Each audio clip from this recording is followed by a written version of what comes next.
आं रावखौबो जेबो गोरोन्थि साना।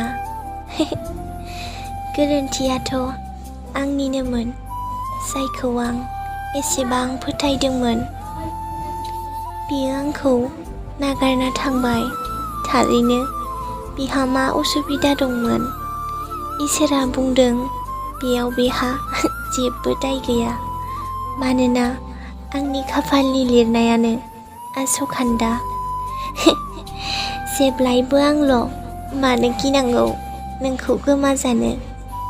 माब्लाबा नोंबोथ' गि आंखौ गोमाजानो। सोरनिबा मेसेज फैयैयाबो मोनसे मेसेजसो, मानोना बिनि गोसोआव आंनि थाखाय जेबो जायगा गैला। गोजोननाय थाबाय नोंनिसिम आंनि मिनिबाय थानाय मोखांनि इसाराखौ गोथौ हाखराव नाख्लायना दोनहरनायनि थाखाय।